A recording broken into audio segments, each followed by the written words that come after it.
future we want to see.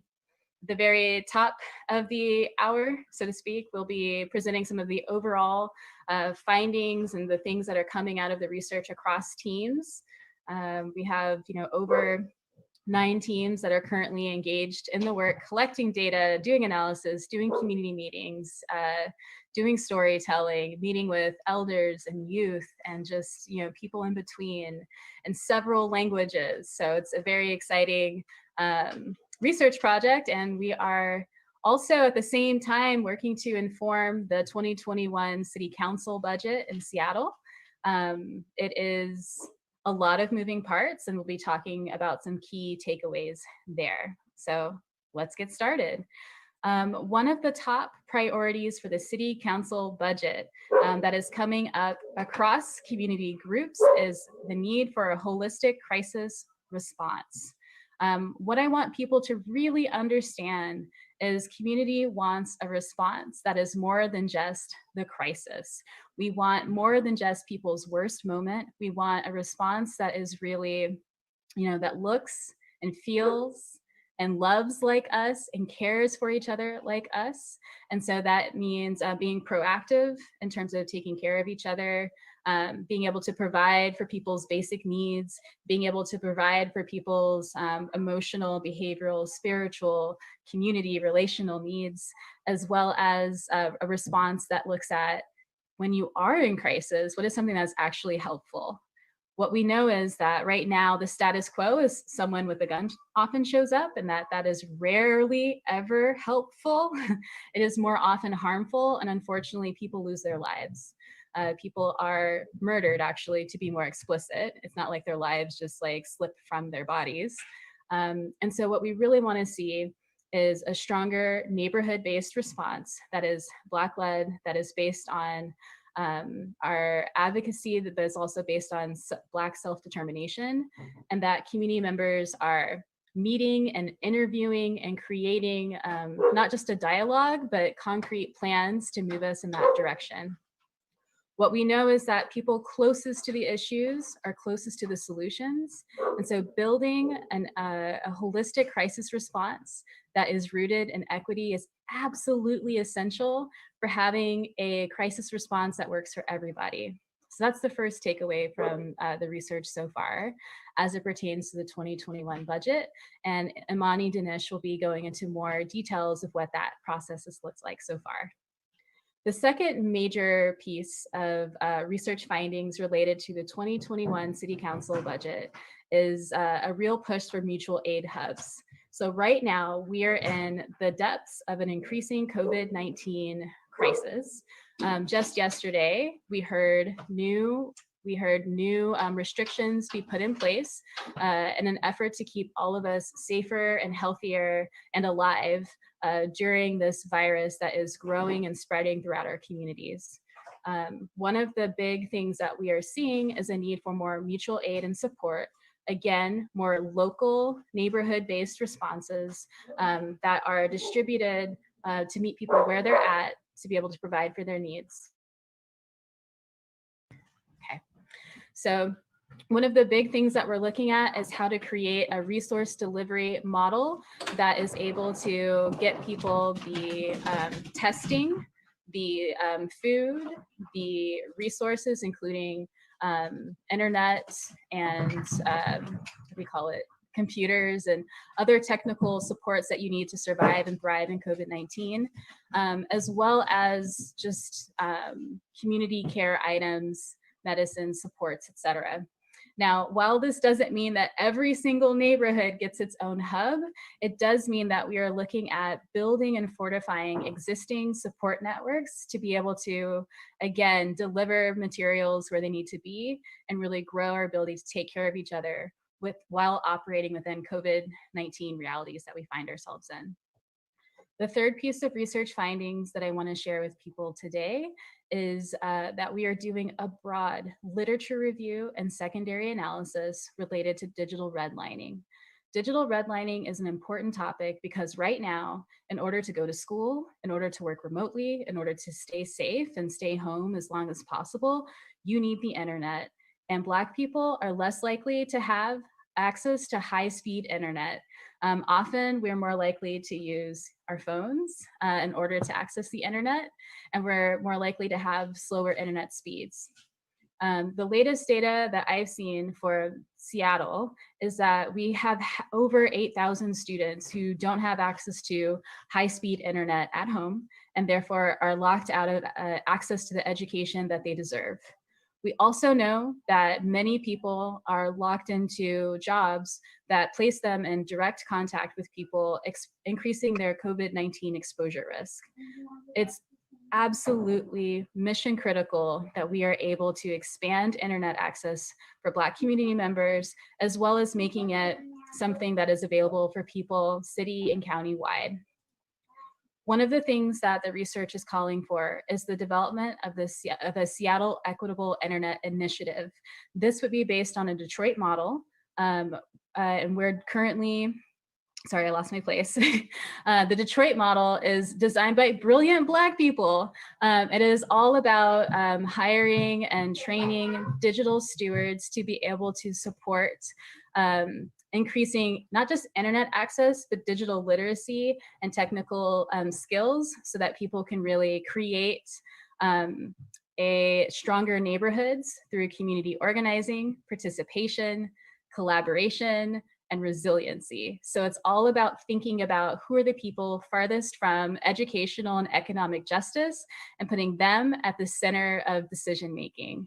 This is exactly the kind of program that we're excited to see and do feasibility study here in Seattle, because that is the kind of approach that's really going to highlight the value of equity and what it can bring our communities. With that said, I am going to hand this off to Latanya Sevier, she, her pronouns, also with King County Equity Now, to talk a bit more about two key findings that we're hearing from the research across our teams. Thank you. Hi, everyone. Yep, Latanya Sevier, she, her pronouns, also with King County Equity Now. Just continuing on what Sean was highlighting. We're also hearing a lot about youth paid opportunities, solutions that are focused on paid youth employment and mentorship opportunities are a community safety initiative that also invests in Black futures. Black youth are brilliant and have important insights to contribute to the future we want to see. We want at least 2 million more invested specifically in creating Black-led youth programming. This could include youth serving on advisory committees for city departments and services, or additional funds for existing or new community-centered programming. Another thing that we've been hearing is around land and space, as well as capital campaigns for those things. We want to see a $1 billion anti-gentrification land acquisition fund that explicitly aims to redress the harm done to communities. Communities are calling for the government to identify and share such properties with community so that people have a clear sense of the available inventory. Several community organizations speak of the urgent need for space to deliver programming. With the exit of many companies from their spaces, there's an opportunity for many spaces to at least temporarily be used for Black community interests for now and until more long-term options are identified and developed. Some businesses have offered use of their space and mailing addresses as part of their contribution to King County Equity Now. Supporting our member organizations or other Black and BIPOC-led organizations in this way can be very helpful in supporting the work. We know that for people, their release from congregate shelter may be dependent on having a place to exit to beforehand.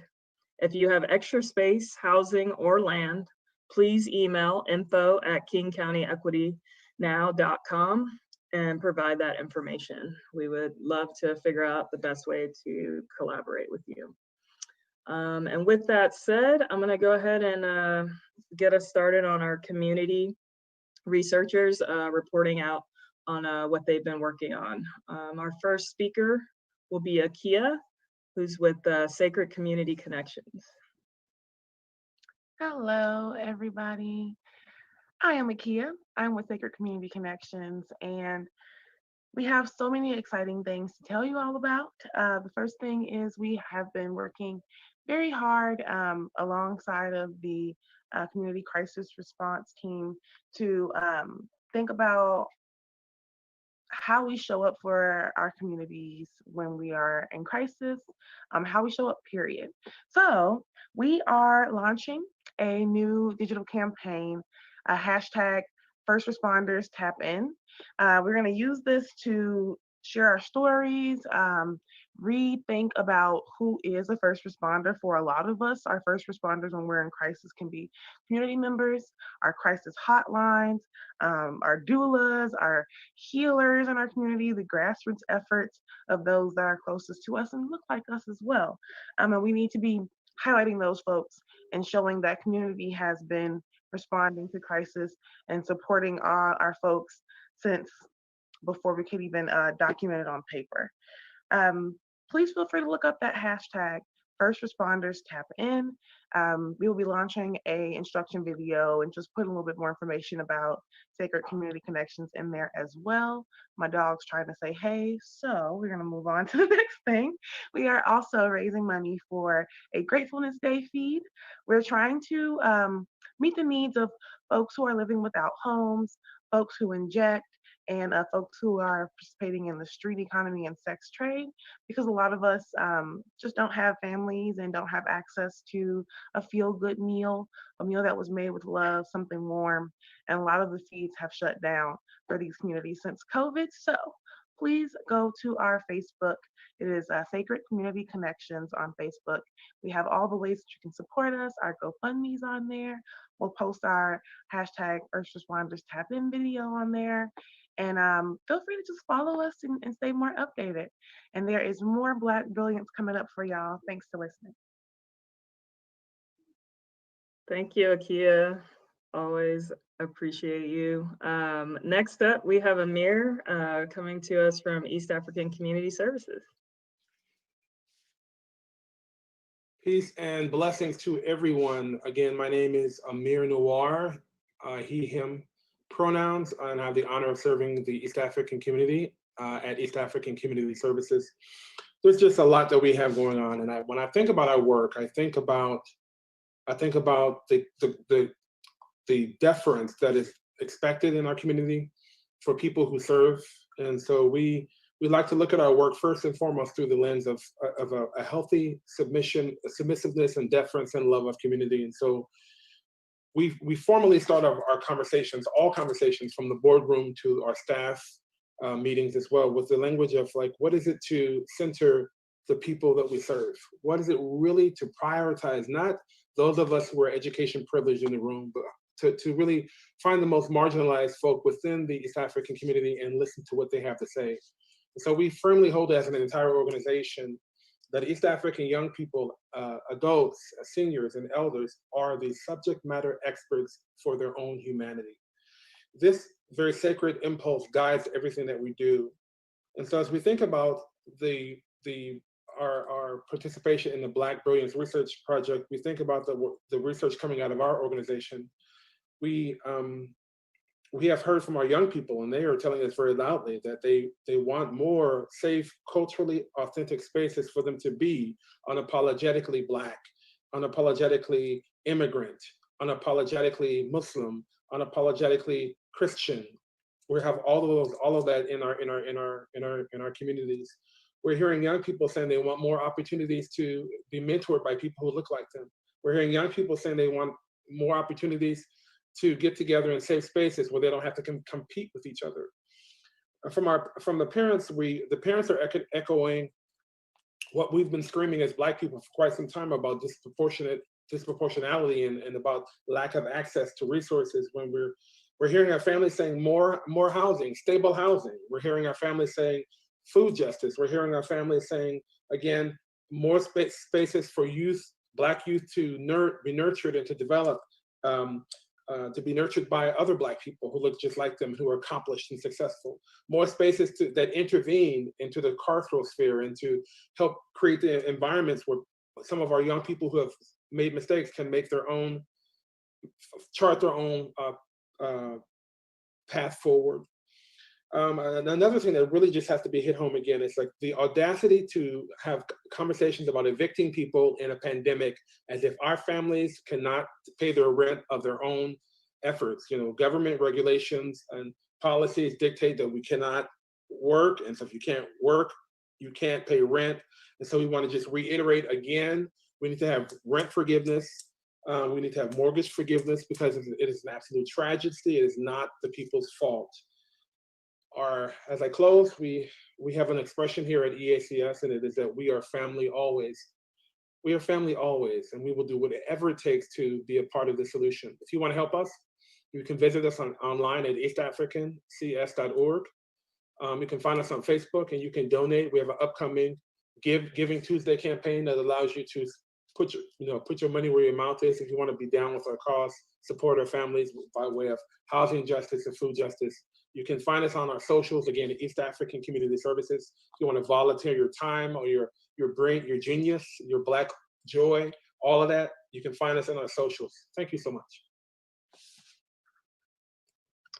Thank you, Amir. I really appreciate that, grounding us in, what does it really mean to serve community and uplifting the voice of the youth. Really thankful for the work that you all are doing. Anthony from BCG, Bridging Cultural Gaps, is up next. Thank you.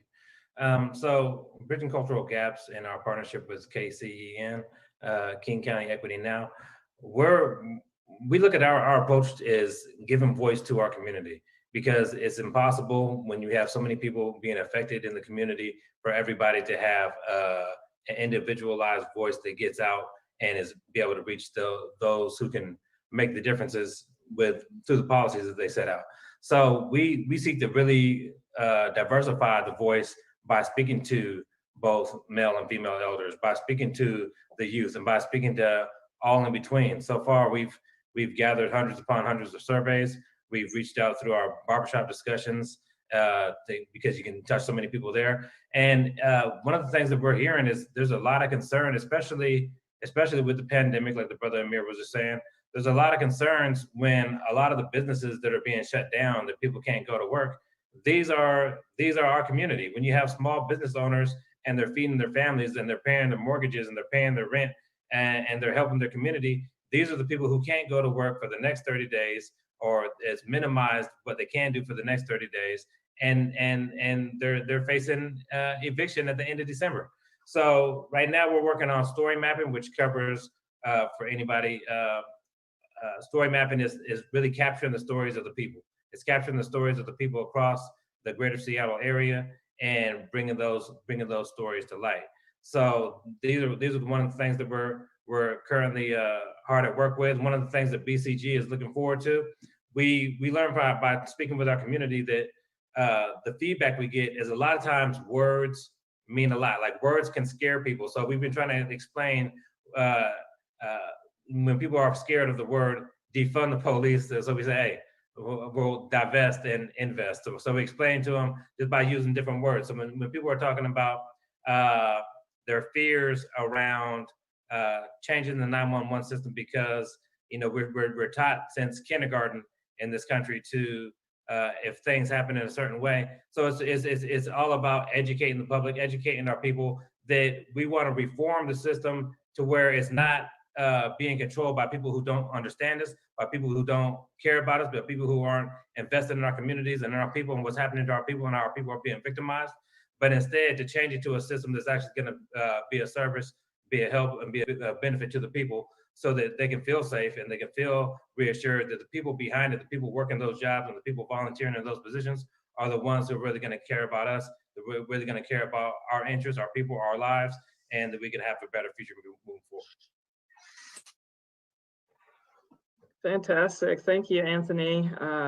Yes, we're adding to the comments ways that you can stay connected to the work that each of the different teams are doing.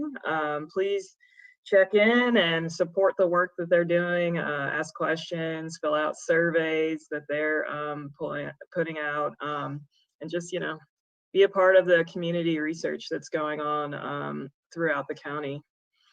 Next up, we have David from the Freedom Project. Absolutely. Thank you, Latanya. Appreciate that. My name is David Hepard, and I do my community work through the Freedom Project. And we're working to dismantle the system that disproportionately impacts our community, which is Black, Indigenous, and communities of color. And oppression evolves, right? And we're informed by this through my lived experience and through the research that we're looking at. And like Michelle Alexander called mass incarceration the new Jim Crow, we like to look at the new Jim Crow, right? Which is the violent offender myth. And we see, and I'm proud about this research project because like 5 or 6 of our researchers are currently impacted by the circumstances that we're trying to research and deal with. And so, which I think is always an important piece of the puzzle, is to have the people who are dealing with the circumstances you're trying to solve, voices centered in whatever process that you lay out. And so I really appreciate the feedbacks and the research and the findings that come out and show that this is how this disproportionately is impacting our community by decimating our community when 5 people are incarcerated for the same assault. And you see this happen as their attack on quote unquote gang culture, the way that they use these accomplice liabilities and these other procedures to really decimate our community. And what this does is this disenfranchises people from, separates them from resources when released, because some organizations pick and choose and got carve-outs about who they resource, and based on the nonviolent drug offender, which is the carve-out that is predominantly not representative of my community. And when you're currently incarcerated, you don't have the opportunity at the same relief other people have. So just like now when DOC has tough decisions to make about what they're gonna do to get under budget, and they're about to release people, you see they're already talking about nonviolent drug offenders. It's starting to come up in the conversation. You know, the legislature about to meet and we're about to talk about some of these bills, they're already carving out, talking about nonviolent offenders. And so I think that this is important, because without dealing with this, then you will never really be able to deal with the circumstances, situation of how we're being impacted by this system, this new Jim Crow, as we call it. And so that's some of the stuff that we're working on, we're very passionate about. And this is, by all accounts, the racial equity issue. And so I think it's something that I'm going to be excited about getting the research forward, so that you'll be able to see in plain English how oppression has evolved and how it continues to evolve from generation after generation and year after year. So thank you for your time. Thank you, David. Yeah, the work being done out of the Freedom Project is phenomenal work, and really centering folks who've been so impacted by the racist criminal legal system that we have. Really great that you're able to support folks who are currently incarcerated doing research work. Our next speaker, let's see. I gotta find my list, y'all. I think next we have Imani. Imani's one of the King County Equity Now researchers.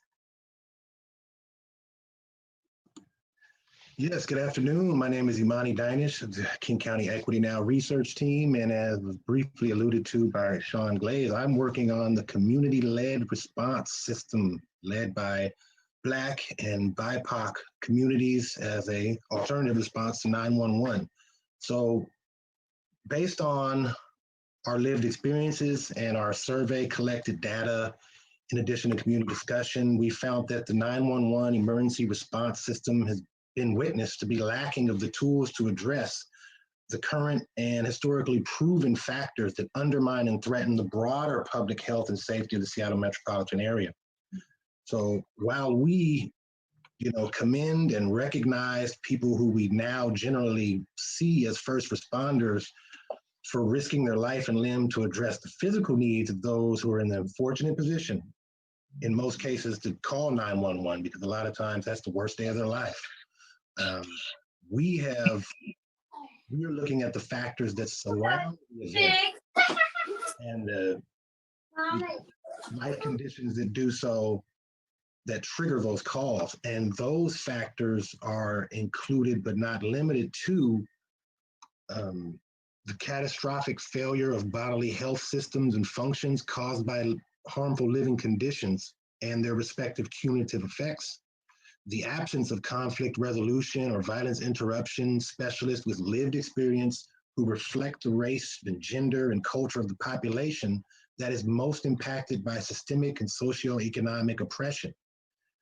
It fosters a hostility and a sense of desperation that's palpable anyway. So if you combine that with that already stressful state of being a victim of generationally perpetuated oppression that is uniquely tailored to keep the Black American in a lower caste, combine that with just general, life happens type of things, breaking your leg, or already, then you're gonna have interactions with the environment that lead to higher increased 911 usage. So our vision is to have something that is going to take the best parts of the 211, resource system, 911, and in many cases, the King County Diversion Program to proactively and reactively, rapidly deploy resources and assets to help community members pre, mid, and post-crisis.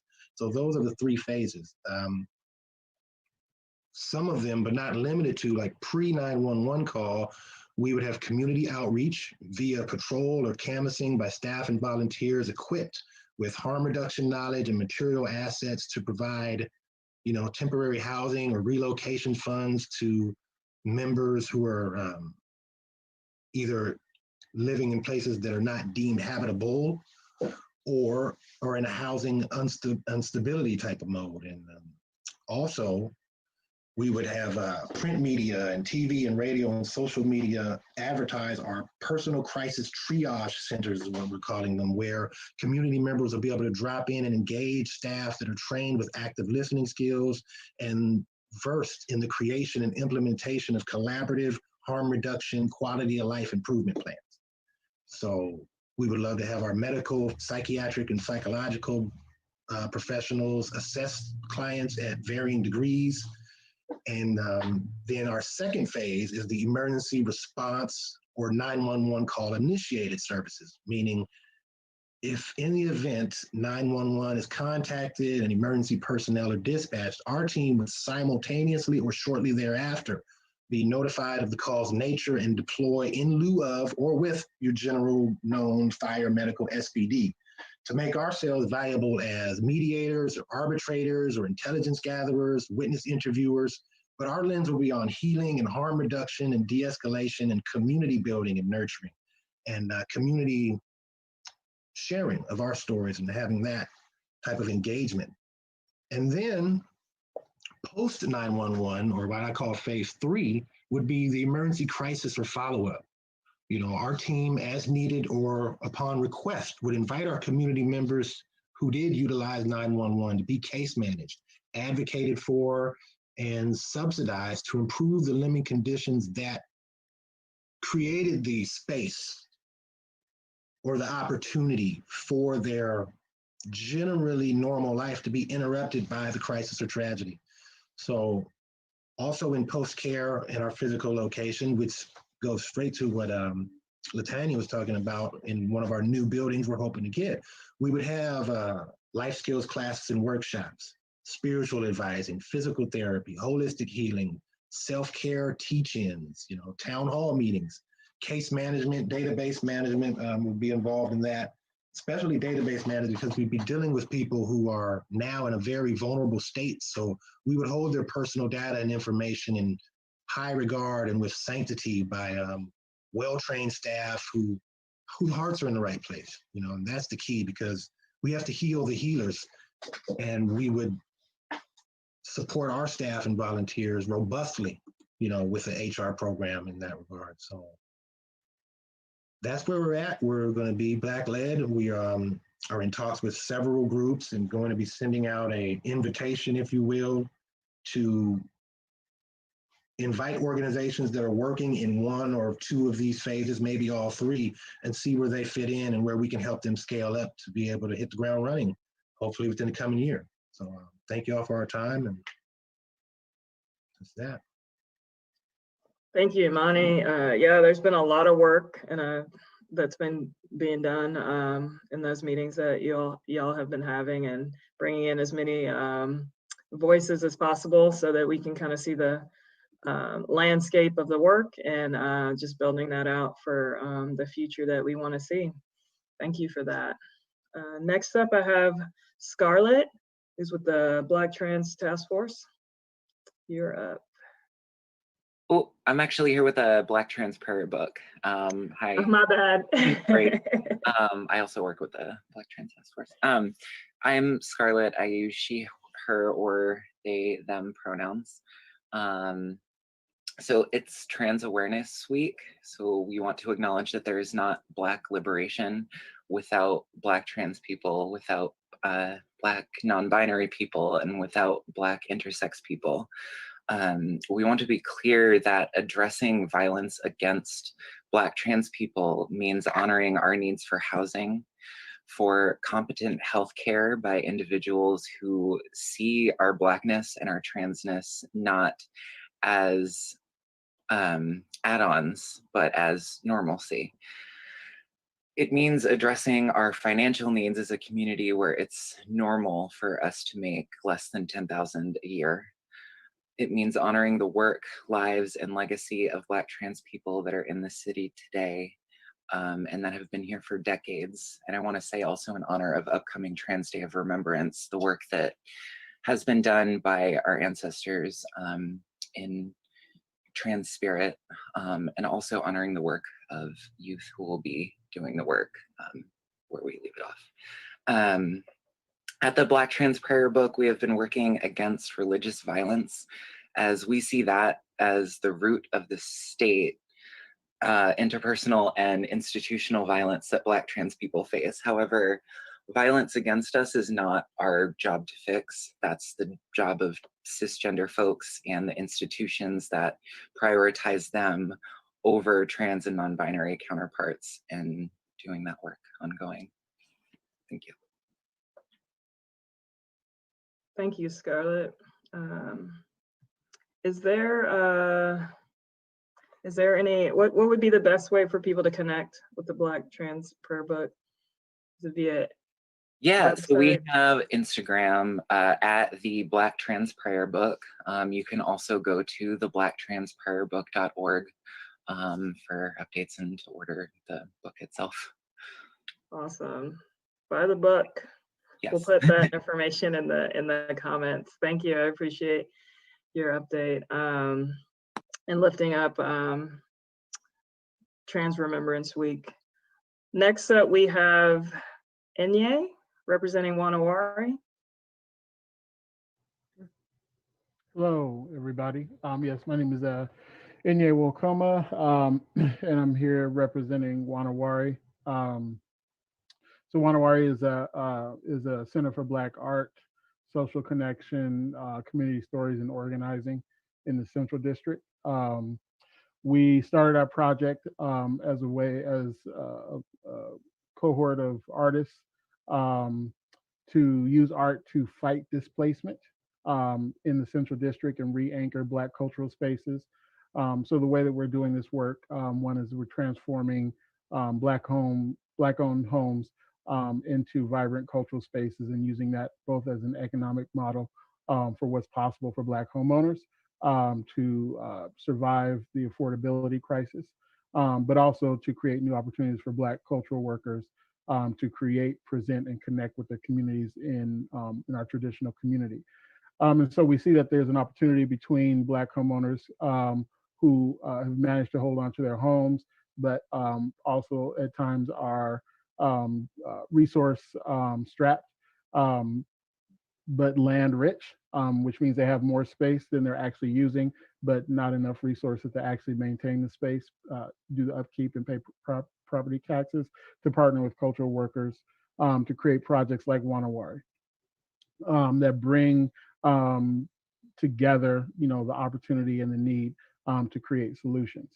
So we've been doing this work for the past year and a half, running the space. In that time, we've hosted countless community art events, um, uh, community meetings, platforms for people to discuss issues around Black homeownership, whether it's for people that are looking to buy their first home or Black homeowners that are looking for strategies to keep the homes that they own. We started an organizing project called Case 21 of the cultural ecosystem for the Central Area Cultural Ecosystem for the 21st century, which is has a goal of organizing, like you said, Black homeowners and cultural workers to address some of the critical land use issues that prevent folks from mounting projects like Wanawari, particularly the zoning laws that are highly restrictive and favor developers over Black homeowners. And so our goal is to organize folks to advance a series of policy changes that will make projects like Wanawari more feasible. And so as a starting point for that work, we've mounted a community survey where we're surveying Black homeowners who are in the Central District about their experiences, their needs, their challenges, and their hopes. It's designed to be a deeply comprehensive survey out of which we will issue a report on the state of Black homeownership.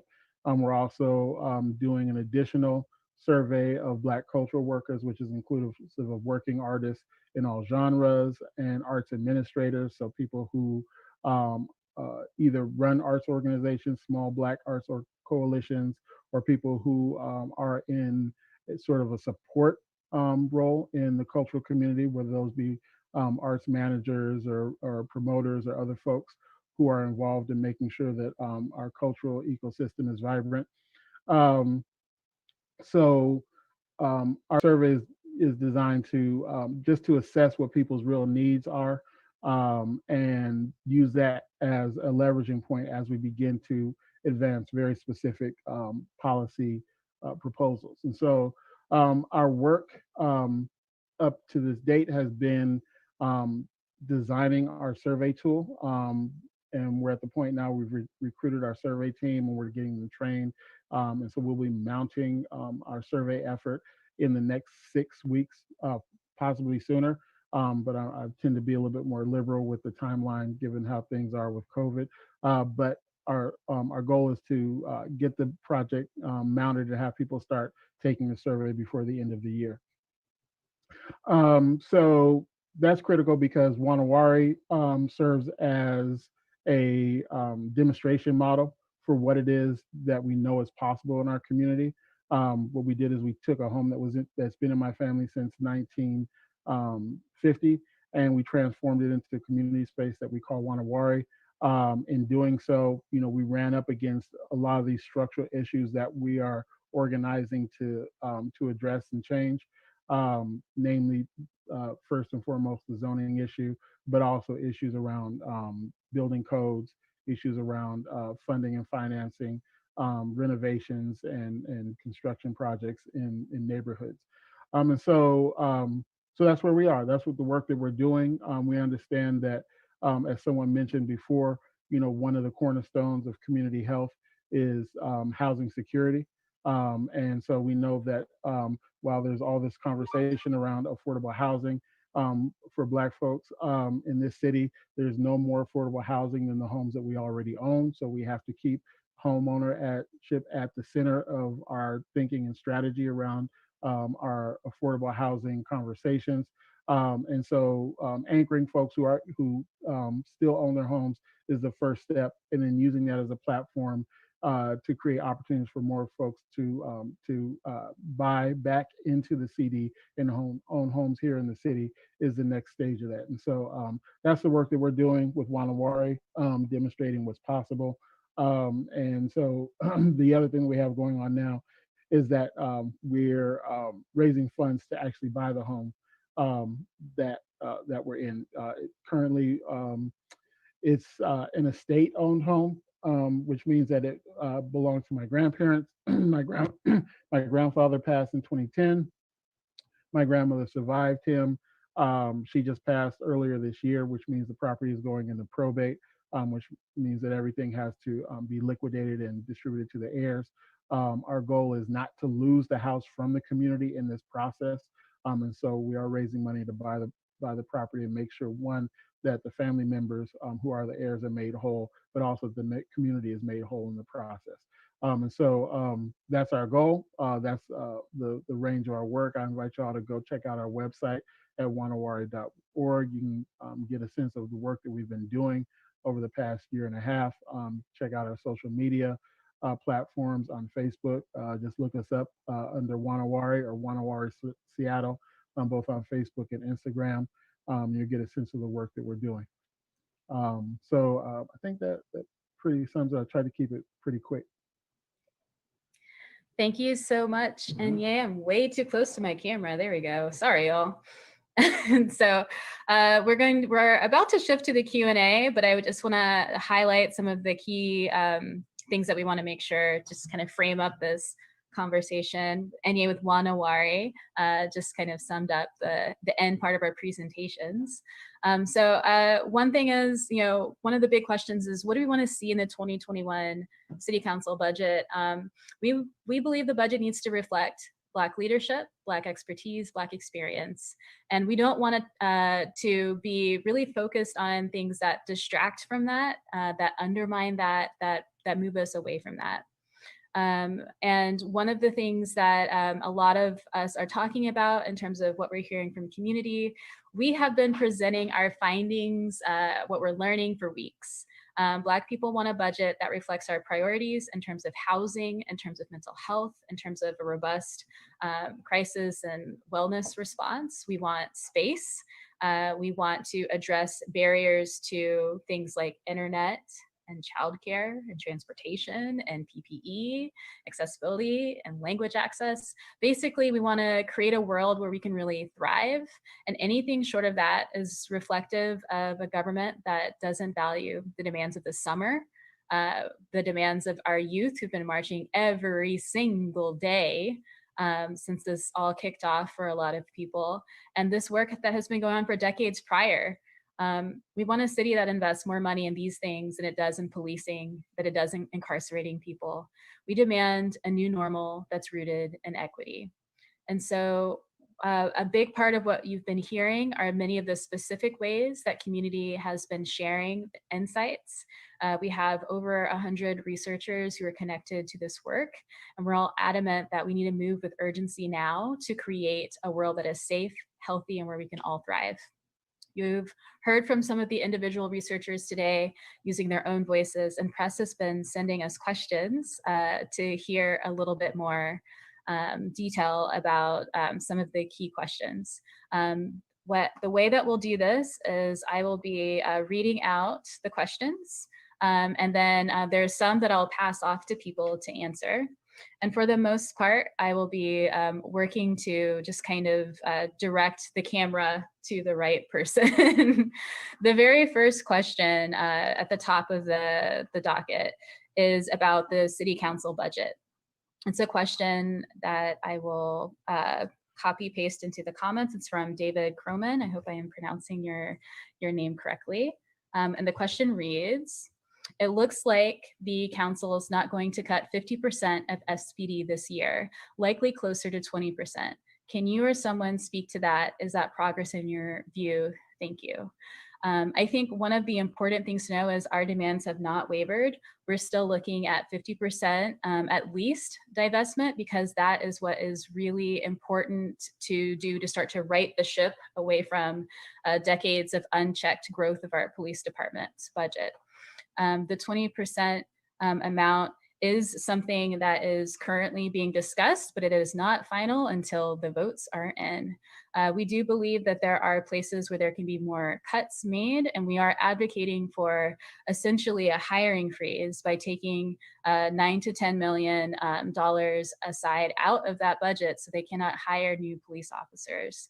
I will be passing the rest of this question to Latanya to talk a little bit more about the No New Cops campaign before taking it back to bring the next question. Yeah, so we're still pushing. So long story short, the mayor can put in a hiring freeze. Council cannot. What council can do is take the hiring money, the money that the hiring budget for SPD, and remove it from their funds and invest it into community instead.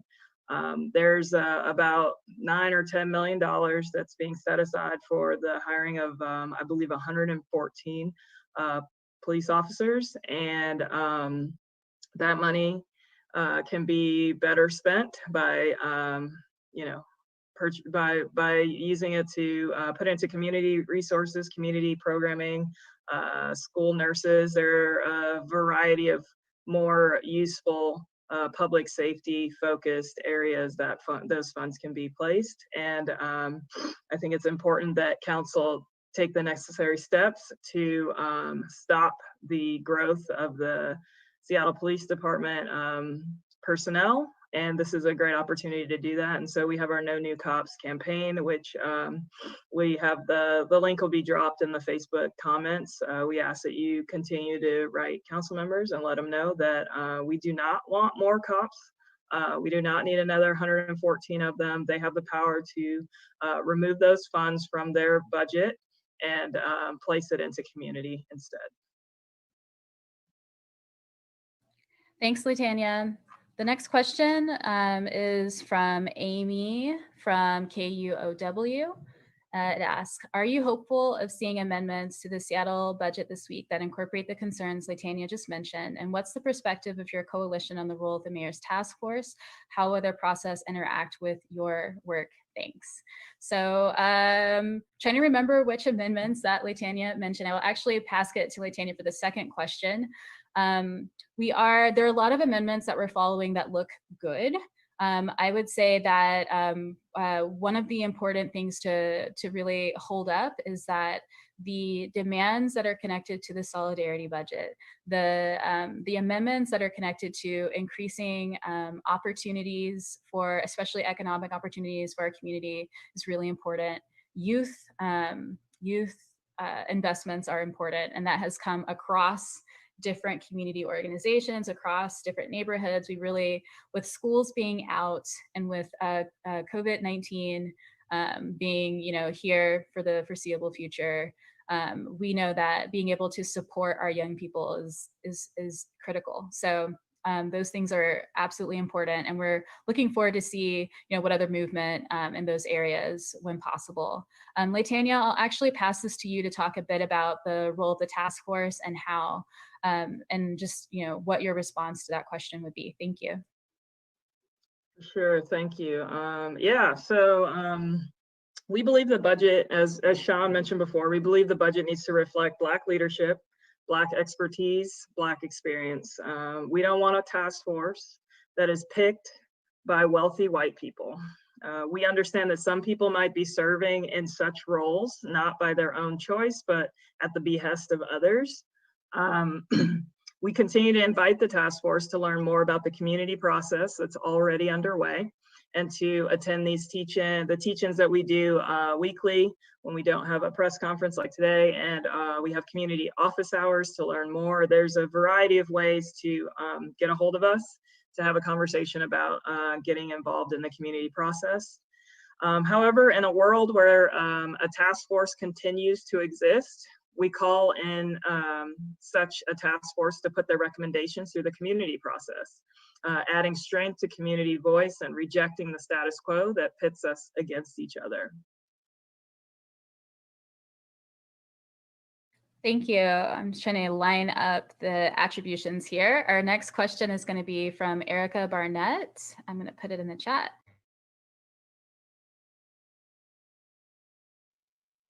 You're muted.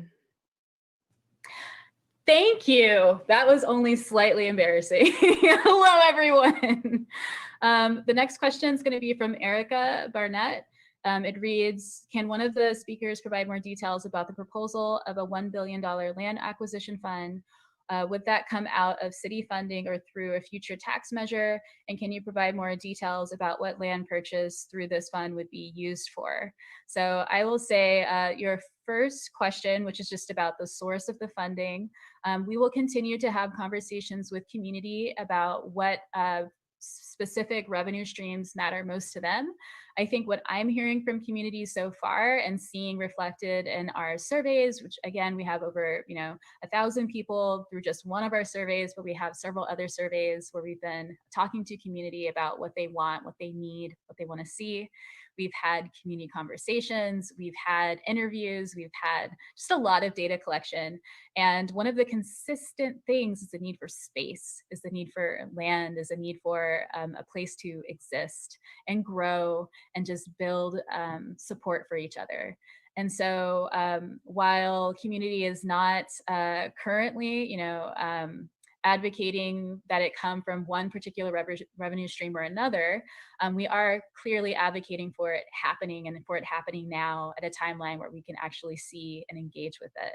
So I think that to your second part of your question, which is like what kinds of things would be used for, everything from housing, mixed use spaces, the crisis response network hubs, whatever you want to call them, youth programming, just art. There's a lot of different things that community wants to see happen. I know that some of them are more specific around like being able to have capital campaigns that create housing, that create short-term housing, long-term housing, just like there's a variety of different needs, but again, space is absolutely mission critical.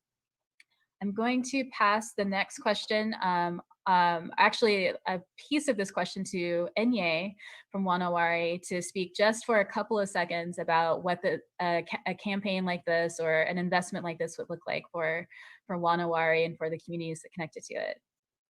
Okay, can you just, start my video. I'm sorry, you can see me and hear me. All right, can you just sort of reiterate just in brief the nature of the question? I was that's okay. the phone call. Yeah, I'm sorry. Nope, Yeah. Totally fine. Yeah. When we're talking about a land acquisition fund, like what would you use something like that for? What would community use something like that for? Thank you. Right. Yeah. So specifically, Wanawari is in the middle of a capital campaign to purchase a home where our project resides. As I stated in my presentation, Wanawari is a demonstration model for what's possible for Black homeowners and Black home ownership in the CD to either wholly or partially repurpose homes that are owned in the community for uses that have broader community impact. So we've been able to do that by renting the home from the family, thereby staving off, the imminent sale of the property. Now we're looking at institutional longevity by actually buying the home and making it a permanent community space. And so when we talk about this work, we're talking about one, just anchoring this institution, but also paving the way for more people to create other community institutions that are embedded in the community that also fight displacement in ways that provide overall health to our community. Thank you. Well said. Thank you, Enye. Yep. So the next question is actually from Paul, who asks, hello, earlier I heard IKEA refer to community safety for sex workers, but I might be misremembering the locations of the public safety hubs. In KCEN's plan, would there be a hub in the Aurora/Northgate area? And I will be passing this to IKEA. I will also add that there's sort of some really key points here, which is that our goal is to be able to look at existing resources in community and develop and strengthen those through partnerships and through resource sharing. And I know that IKEA is especially trained in this because IKEA knows everything. IKEA is one of the most connected people I know. Sorry about the clapping. Anyway, I'm actually not sorry to clap. I'm sorry for the sound quality that happens with the clap. But IKEA has got it, like she knows everybody. IKEA knows public health people. IKEA knows like people on the ground. IKEA knows probably like your mama. Like, anyway, I'll let IKEA answer this question. Oh, that's great, Sean. You are so great. I do know you all's moms, and I think some of them are wonderful. So with Sacred Community Connections, we do believe in community. We believe in collaboration. We believe in partnerships. We believe that the people that we've been saying closest to the problem are those who should be closest to the solution. So to answer your question, hell yes. We want to have a hub in all these major places. We need a hub on the south end. We need a hub midpoint. We need to go west. We need to go east. And we definitely need to go north. Aurora is a historic sex working site, area, place, if you will. We can use a bunch of different words to describe what Aurora is. We all know that. So yes, but to say that, we also already have Aurora Commons who's over there, Godlow Acres in like the Lake City area. We have a couple of really beautiful churches who also know what's up. At this point, folks are like, we're not going to continue to run from this. We're going to actually figure out how we can support these folks and how, well, some of them, some folks are. So we're going to partner with them. We're going to discuss how we're doing and what we're doing and if it works and if we should be building on that or if we should dismantle it and start all the way over now that we have this backing. And I also want to make sure that we're focusing on Black sex workers, specifically Black trans sex workers and non-binary sex workers, because we get injured and we get missing and we get hurt and nobody usually cares. So to answer your question, yeah, we're gonna go, we're gonna partner, we're gonna make sure that folks feel seen and folks feel loved on. And why wouldn't we go to Aurora? Aurora is the place to be for most sex work stuff. So yes, we look forward to partnering with these people and making sure that folks feel safe. Thank you, Akia. It's always so wonderful to hear your voice and just to hear about the important work that you do. I just know that we are at time. For those of you who we did not get to your question, I think we got to most of them. Please feel free to email press@kingcountyequitynow.com. We do have some really key calls to action connected to this research. I'll be passing to Latanya to share those out. And again, if you have any resources or you want to support our community researchers, please, research at kingcountyequitynow.com and we will, get it to them. And with that, I'll pass it off to Latanya Sevier to close us out. Thanks, Sean, and thank you, everyone. These are so fun because I love to give the mic to the researchers and let them talk about the awesome work they've been doing and what community's talking about. This is just, it's such a great thing to see and so exciting to see something different being done. This type of work, you don't see it, especially not at this capacity, being Black-led and Black-centered the way that it is. So y'all are making history, and I'm just so excited to be have the opportunity to be able to be a part of it and support the work that you all are doing. I do have a call to action, 2 of them. And if any of the researchers have anything they want to uplift when I'm finished, just let me know. We have been posting on the Facebook comments, all your org websites and some of your social media. And so if there's other things you want us to share out to the community, you can throw it in the chat to the IT account and we can get that added. But for everyone who spoke today, we added your information, your org's information to the comments so that people can find you and support you. Also, so for our calls to action, the number 1 I talked about a little bit before, the no new cops. We really need to be pushing council to do what they said they're going to do. They said they want to defund SPD by 50%. At least, and we're not there yet. And I don't think, I think part of that is not expanding the size of the police force and not allowing them to hire. If people are, leaving due to retirement or, attrition, whatever the reason, there's no reason to be adding to it. Council argues that the hardest thing to do is to fire officers. Fine. Here's an opportunity to just take $9 to $10 million out of their budget so they can't hire anymore when people leave. So we'll be putting the link to we have a bit.ly for that action. All you got to do is put your name in there, and it'll send an email.